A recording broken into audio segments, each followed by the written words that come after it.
Welcome to my birth story.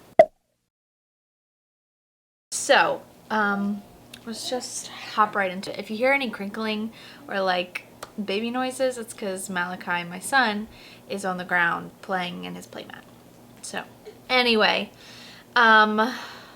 so I gave birth to Malachi Elias Bryant on March 17th at 9:25 p.m. and I'm actually shocked I remember that because I didn't remember it a couple of days ago. This is a picture of what he looks like. He was 8 pounds, 9.6 ounces, and 21 inches long. So he's a pretty big baby, or average for some people, I guess. I don't know what people consider big anymore. Anyway, bigger than I was when I was a baby. So he's a big baby. He came out, I was in labor or active labor for 6 hours. I pushed for like three and a half hours. Pushing, yeah, I know, we'll get there. I'm just gonna start from like a couple of weeks, from like 35 weeks pregnant, so you can get a gist of what was going on during the whole thing. I think it was like 35 or 36 weeks when they checked me the first time to see how dilated and effaced I was. I was 3 centimeters dilated and 80% effaced on like 35, 36. I can't remember which week it was at this point. I had this condition called polyhydro... Yeah, I don't even know. I don't even remember what it's called, but I know there was poly and I know there was hydro in it. Pretty much that just means that I had an excess amount of fluid in my stomach, like extra water and stuff. My uterus was actually stretched to the size as if I had twins. That's why I was so huge. My uterus was as big as if there was 2 babies in there because I had a lot of extra fluid in there, like a lot. Because of the extra fluid, they didn't want me to go past 39 weeks pregnant with him because they were afraid of, what's it called? Like your cord. Anyway, they didn't want the umbilical cord to come out before he did, before his head and stuff. Because if that happened, then like that could come out when my water breaks. It would cut off like oxygen and blood supply to him, would result in like having to do a bunch of stuff. So they didn't want me to go 39 weeks. And I remember they asked me what my birth plan was, pretty much. And now they had asked me like a while ago, and I told them that I wanted to go like all natural, like meaning like vaginally, no medication or anything like that, just because that was what me and my husband wanted to do. And that was something from the very moment we found out I was pregnant, something that we were praying for as a family, for like to happen and stuff. And I know my sister-in-law had an unmedicated natural birth or unmedicated vaginal birth. And I was like floored by that and thought that was like the most awesomest thing ever. And so I wanted to do that. And so she like inspired me and made me think that I could do it because she did it. So we were praying for that for our family. That's what we wanted to do. I remember when I told them that the first time, they're like, they kind of made me feel like it was unattainable or unreachable, or that I was silly for thinking that that was going to happen. And that takes a lot of work, and you know, like you got to prepare your body and you know, all this stuff, which is true, yeah, but they made it seem like this was gonna, like, it was pointless to try that hard when you have all these other options. So regardless, that's what we wanted for our family. When the 35 week, the first appointment that I had around the 35, 36 week mark, when they checked me to see how far along I was, they re-asked me again and were like, hey, what are you like, what's your plans, and more in detail.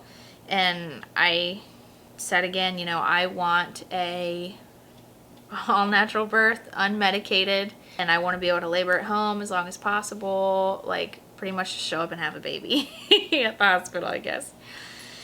Because I guess home births are illegal here in North Carolina, but now I'm finding out other information about how you could actually do that. Anyway, so that's why we had to go to the hospital. We didn't know all of our options and didn't do enough research beforehand, so we ended up going to the hospital. Anyway, that's for a later story. But they kind of were like, okay, well, because of the polyhydro blah blah blah whatever, we really don't want to let you go past 39 weeks period. They pretty much were like, okay, you're already, oh, okay, yes, I was 36 weeks at this appointment when I got checked for the first time, because I remember my doctor was like, just wait till tomorrow, which is the day I turned 37. She was like, and then you can go into labor. I was 3 centimeters and 80% effaced. And a lot of women are like already in labor when that happens, or like when they're that dilated. But then other women like me, I walked around for 2 more weeks like that with nothing happening. And yes, I had some more Braxton Hicks, and my body was doing like practice contractions or something, because I felt a couple of them, but every time I felt them, they would be at nighttime, and I'd be like, hey Rashid, I'm feeling this, you know, we might have to go to the hospital tonight, hopefully, like, yay, maybe this is it. And it never was. And I would always fall asleep, and then I'd wake up and they'd be gone. So I'm like, well, obviously this isn't labor, because everyone tells you, like, when you know, like, when you know, like when you're having them, you just know you're in labor. First of all, I was not that person. Anyway, I didn't know. After that appointment, I went home and Rashid and I talked about it, and we were like, we prayed about it, and we were like, God, please, like, please let me go into labor before the 39-week mark, because like I don't want to have to, one, I don't want to have to argue with any doctors about not getting induced, and two, I don't want to have to make that decision. Like, I don't want to have to feel like I'm doing my body or my baby a disservice for trying to go natural, or for getting an induction, or like, just, I don't want to have to make that tough decision that a lot of women have to make. I didn't want to have to do it. I remember talking, I went in one more time in between the two, and they didn't check me this time to see if I had progressed any further. But I remember talking to Rashid afterward and was like, hey, like, we really need to at least make a plan in case I do go that far along, because at this point, I didn't know if I was about to go into labor or not. I didn't know. I just wanted something in place just in case. I just wanted something just in place. I remember me and Rashid actually got in an argument about it, because he was like, you're not, like, we're not going to have to make that decision. You're going to go into labor. I know it. You are going to go into labor exactly when you need to, and you're going to be able to do it naturally and unmedicated. I was like, okay. And that was the end of that conversation, I guess. Then I went back for my 39-week check mark, the point they didn't want me to go past. They were like, okay, well, you really... All right, sorry. I had to get my son. This is Malachi. At my 39-week mark, they were like, okay, well, here are the doctors for next week, if you want to go home and schedule an induction with your husband. I was like, okay. And they gave me a specific date. They like pretty much would not let me go past, I guess. They also checked me to see if I had progressed any further that day. And at this point, that in the morning, it was like 10-ish something in the morning when I had my appointment. I was 4.5, 5 centimeters and still 80% effaced. If you don't know what efface means, it just means how thin your cervix is getting, and then dilation is how wide it's opening. And so they were like, well, you're right on the launching pad, you know. So, but because I had literally gone like 2 weeks and I was progressing, but my body still wasn't in like active labor, you know, they were just like, still plan on maybe having to have an induction scheduled. And so I was like, oh my gosh. And I was like, I can't believe I'm this far along and I'm still not in labor. Like, a lot of women get that far along and like they're in active labor, and I was just like, why am I not? Like, I'm like halfway there and I don't feel anything. Now, granted, that day and that morning and stuff, I was feeling crampy, like in my uterus area, almost like period cramps. But like, it literally just felt like normal period cramps and not even bad ones. And so I was like, this can't be it. Like, there's no way this is it. And like I said earlier, a lot of people are like, you know, like, when you know you're in labor. And that just was not me. I didn't know that that's what was happening. And so I wasn't timing the contractions, like, or anything like that. And so anyway, I got home from that appointment, came home, and I was like, man, I'm really hungry. A chicken sandwich sounds great right now. And then my friend Ainsley was like, yeah, let's go get one. And so we drove to KFC and went and got some. And I remember telling her, I think I'm having contractions, but I'm not sure. You know, they always tell first-time moms to like be prepared for long labors and stuff. And so I like was keeping that in the back of my mind, like, okay, even if these are contractions, I could be doing this for a couple days. Essentially, like maybe, I don't know.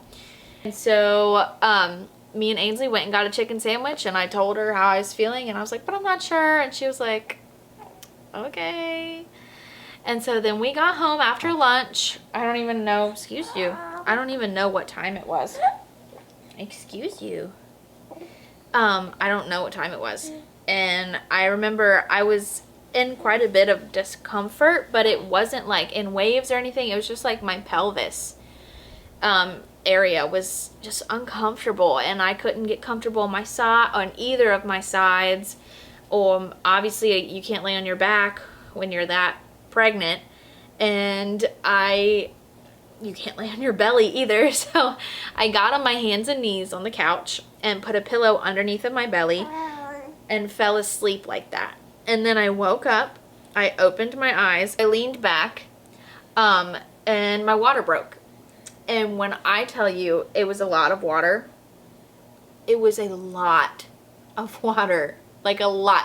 Like it literally was as if someone just took a 5-gallon bucket and just dumped it out and just kept dumping it of water. And my dog was right beside the couch, and she started like freaking out, and nobody was home. So I was home alone when my water broke, and I was like, oh crap, and I instantly hopped up and like ran to the bathroom and trailed water like the whole way. I put my hand there like as if that was gonna help. It did absolutely nothing, as you can imagine.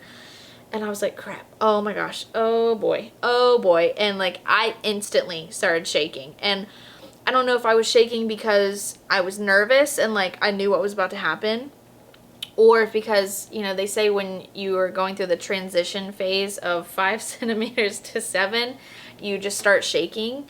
And I was probably in that phase right then, so I'm not sure which reason I was shaking, but I was shaking. And so I called Rashid because I called him to let him know, and he didn't answer. And so I texted him and was like, please answer, like 911, this is an emergency, my water broke, answer the phone. And then I called my mom and told her, and then just to like let everybody know what was going on, all the essential people. And then I called my sister-in-law and told her, and just started timing my contractions from there. And I still didn't really feel them the first 5 minutes after my water broke. I was just kind of like wandering around the house like, what's happening? Like what just happened? I got on my birth ball and was like swirling my hips. And then the contractions started, and they hurt. Like, they didn't hurt super bad when they like the first 2 kind of hurt.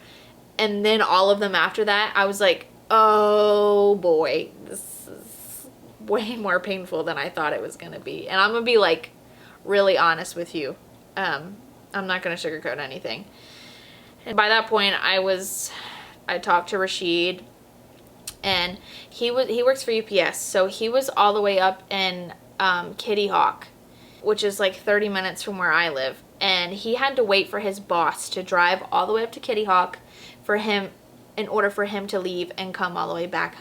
So it would have been like an hour before he got to me. And I was like, at first, I was like, okay, it's fine. Like, I can handle it by myself here. I'm good. Like, I promise I'm good. And he was like, okay, I'm sorry. I'm going as fast as I can, blah, blah, blah. And then like 15 minutes went by, and I was like, I'm not good. Like, I gotta go to the hospital right now. Like, I'm in a lot of pain. Like, I gotta poop. Like, I feel a lot of pressure down there. I gotta go. And so my dad ended up coming like at the perfect time, and he walked in and was like, let's go, because the hospital bags were already in the car. So we started going on the way to the hospital, and Rashid actually just ended up being able to meet me at the hospital. By the time we got to the hospital, I decided in my head that I wanted an epidural because it hurt so bad. And I was like, if I can get one, I'm getting one, because this is like so painful. And I remember I didn't even care what anybody thought at that point. Like, I knew in my, like, in the back of my mind I was going to regret that decision, and that I didn't want people to look at me differently if I got it, or like I was just going to regret that decision if I did it. But because the pain was so bad, I just remember thinking, like, I don't care right now. I don't care. I don't care what anybody says. I don't care what I say later. I need relief of some sort, like something, because it hurt. It's a whole different pain. And like, women are not lying, like moms are not lying when they say, like, you can't imagine this type of pain. Like, you can't, unless you've been through it. So then I got to the hospital, and so they wheeled me up there, and I was in like triage. Like, I was in just, it was like probably like the size of some bathrooms, I would say. Like, not big at all. There was enough size for a bed and like monitors on the side, and like this big of a space for Rashid just to stand there, because there were so many other women having babies at the same time as me. There was a lot. By the way, he was born on St. Patrick's Day, so it was on a Wednesday. And so by the time I got to the hospital, it was like 4 something, 5 something, something like that. They got me up there, and the first thing I asked, I was like, after they got me in the nightgown, I was like, can I please have an epidural? Like, please, like, as fast as you can. And they were like, well, hold on, like, we gotta check you first and see where you're at and everything. And I was like, okay. And so they checked me, or the one lady checked me, and then she was like, hold on. And then she got another lady to check me, and she was like, yeah, you're like a 9.5, 10 centimeters. And she was like, you can't get that epidural. And I was like, oh gosh, like, are you sure? Like, oh my gosh, great. Like, now I don't have a choice. Like, I have to do it without one. I just have to. And at that point, it's a danger to the baby. So I was like, just trying to come to the realization that I was going to have to push out a baby without any help. And I had that realization like the whole pregnancy, but I think right then it hit me like, okay, you're about to push a baby out of you with nothing. And I was feeling a little discouraged, but then Rashid showed up, which was good, because I needed somebody's help to like talk through the contractions and stuff, because I totally would have gotten in my own head had that happened. So Rashid showed up. He was helping me a lot, and I pretty much was having contractions every minute at that point, and they were pretty strong. And like I said, there was no space in this room to get up and walk around, to bring in a birth ball. Like, there was no room. I couldn't get off of my bed, because there was literally no space for more than like 4 people to be there, and there was 2 nurses and Rashid and me, and I was on the bed. And so they thought I was about to push the baby out like as soon as I got there. So they had the emergency room nurse, and emergency room like doctor or whatever came and was like, hey, I know you never met me before, but let's get this baby out. But then like they watched me push. I started pushing. They watched me push for like 20 minutes or something, I don't know, and nothing was happening. And they said I was pushing right, and I started feeling discouraged. I was like, what is happening? Like, I still feel so much pressure. Yes, I did poop while pushing. It's totally fine. It's like, literally, you don't care when you're pushing. Like, you don't care at all. You don't care about anything except getting that baby out. You don't care. And so I just remember being like, what in the world? And so the doctor ended up leaving, and they ended up being in there with just like 1 nurse, and occasionally a couple nurses would come in to check on me. So I pushed on my back for like an hour and a half. And then eventually I was like, okay, I don't feel like I'm getting anything done. Can I please get on my hands and knees on this bed? And they were like, yeah, I guess so. And I was like, perfect. And so I flipped over and got on my hands and knees, and was pushing that way. And I pushed that way. That's when it felt like I was actually progressing, and I could feel him like moving down. Like, it actually felt like I was doing something. and the contractions were like helping when I was on my hands and knees. But when I was on my back, like it just hurt. Like I didn't feel like anything was happening. And so I was glad when I was on my hands and knees, it felt a little bit better. And I just remember every time I would say like, I can't do this, or like it hurts too bad, or whatever, something discouraging, Rashid would look at me and he would be like, you're strong, say it. I can do all things through Christ who strengthens me, say it. And he would make me say these things out loud. That was something we were standing on a lot during pregnancy, was when you feel weak, you say you're strong. You don't say you're weak out loud, you say I'm strong, even if you don't feel like it. And my body was made to do this. I was created to birth a baby. We were created to be fruitful and multiply. Like, we were made for this, for right now, and equipped for right now. So I can handle it. I can do it through Christ, as he's who gives me strength. The joy of the Lord is my strength. Like, we were just saying these things and had worship music playing the whole time. And so anyway, it was like around, I guess I'm assuming like 9:20ish, and they made me flip back over, or while I was still pushing on my hands and knees, she was like, yeah, he's coming down, like you can feel him if you want. And I was like, really? And I reached up and I literally felt him in me, like not far, and I was like, oh my gosh, like I felt his head. And so then it was like game over. Like I think something just switched in me, and I was like, all right, I'm getting this baby out right now. And so I flipped over back onto my back because they wouldn't let me deliver in the other position because they couldn't see, which I wish I would have. Anyway, flipped over, and I think they thought they had more time than they did, and I had one good contraction, and I pushed during that contraction, and he like was about to fly out of me like in like 2 seconds. And so they were like, whoa, hold on, like we gotta go get the doctor, we gotta go get her. And I was like, I can't, like I've been pushing for 3 hours and now you want to tell me to stop? No. Like no, I'm getting this baby out. So I was like holding it in as much as I could, because you can only, like, you can't hold in when your body's pushing for you. Like it's hard to like not push, you know? And so they went and got the doctor, and she came in, and as soon as she walked in, I was like, can I push, please? And she was like, let me get my gear on. And she was like throwing scrubs on, and she was like, all right, are you ready? And I was like, yes. And so I started pushing and got his head out. And that part right there where it's called the ring of fire, where their head is coming out. Oh my gosh. Y'all, it hurt really bad. Like, it hurt. It was probably the worst pain I've ever felt in my whole life. Well, it was the worst pain I've ever felt in my whole life. And one of the things I was, like, scared of, like, pretty much the only thing I was frightened by the whole pregnancy was tearing. And I didn't want to tear. Like, I don't know, the thought of, like, actually, like, your muscles ripping. Ugh, like, it just...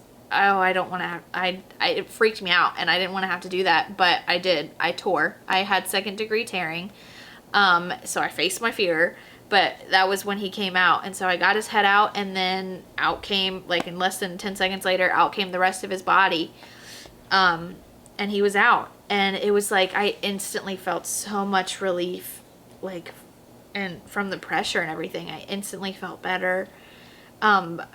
Obviously not golden. It's like I just tore in a bunch of places, but I was like, oh my gosh. And so they put him on my chest, and like the only thing that I could say, and I don't even think this was like me, I really think it was like the spirit in me, like the Holy Spirit. And I just kept saying, I speak life over you, baby. I speak life over you. Like, I speak life over you, baby boy. And you can ask Rashid. I have no idea how long I said that for. But I said it for a while, and I just remember staring at him and saying that over and over and over and over again, and I don't think any other words came out of my mouth for like a while. And so then they were like, okay, like we're gonna cut the umbilical cord, and they said that after a while, and I was like, okay, like now it's fine. And then came the part where no one told me about and I didn't know was a thing at all.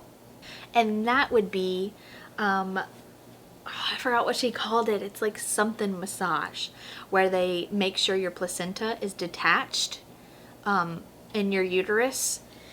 And they like, essentially they just literally push on your stomach, like hard, like so hard.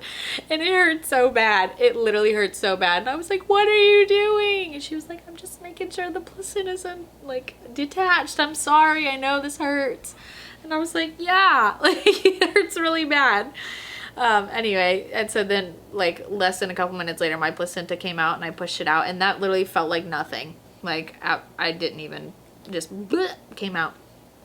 And then because I had second degree tearing like downwards, and then I also had some tearing on my sides.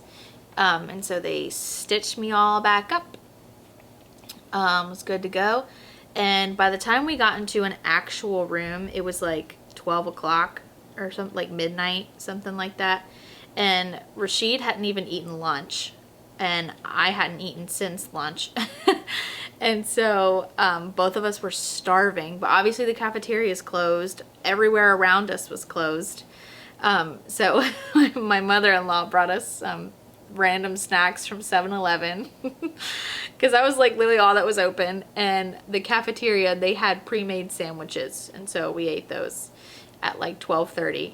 And then we both fell asleep, and it was like the best sleep of my life. And I know it was only like 3 hours or something, but oh, it was like the best sleep ever, and it was great. Oh, and I forgot to say, after he came out and while we were waiting for our other room to be ready, I breastfed him for the first time, or got him to latch. It wasn't really like a feed, but I got him to latch for a couple of minutes, so that was good. But yes, I would definitely do it differently next time, because I didn't really know what I was doing at all then. But I just didn't know what I was doing. And so, yeah, that's how he came into this world. We did have questions. Let me answer them. I forgot what they were. While I'm looking for the other ones, I know one of them was, would I do it again? And absolutely, yes, I would do it again, like in a heartbeat. And I know I said it was like the worst pain ever, and it hurt like the dickens, really, but I would do it again right now. Like, it's totally worth it. And especially now that like I know my body can do it.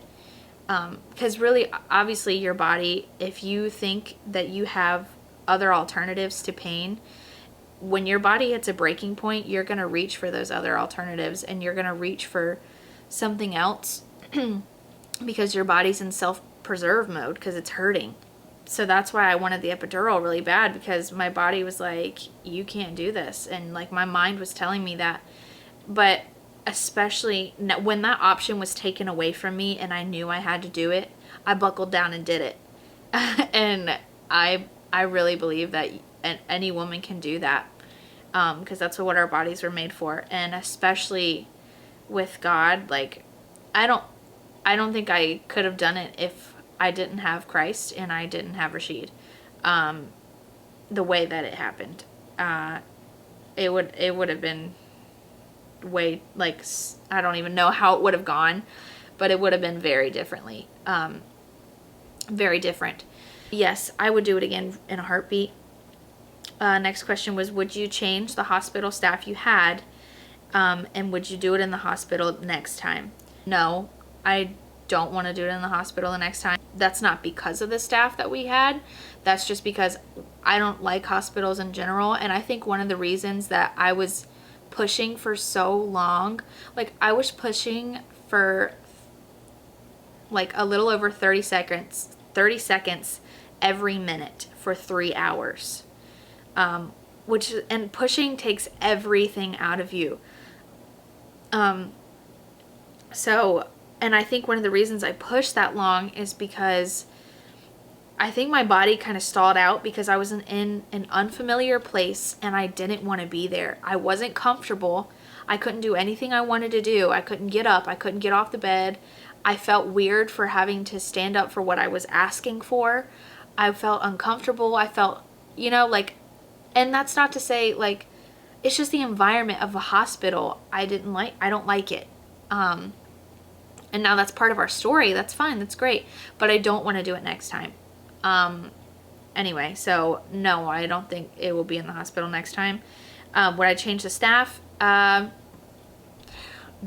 I guess. I mean,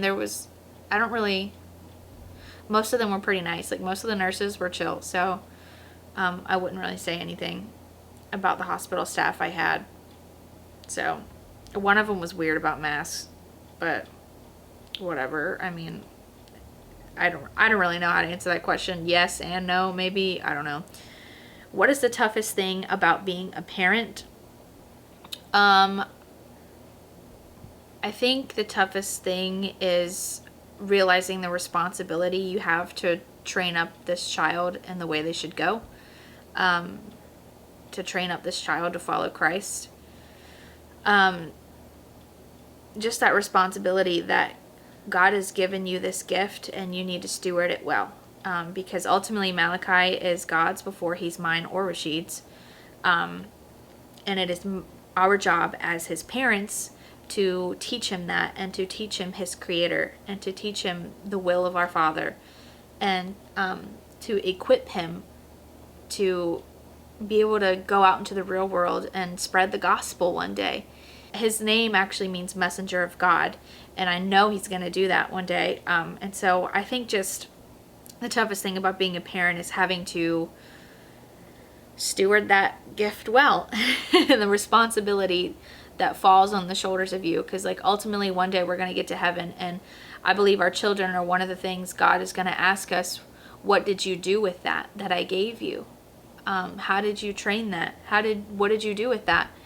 And so I just want to make sure that I do it the way God wants me to.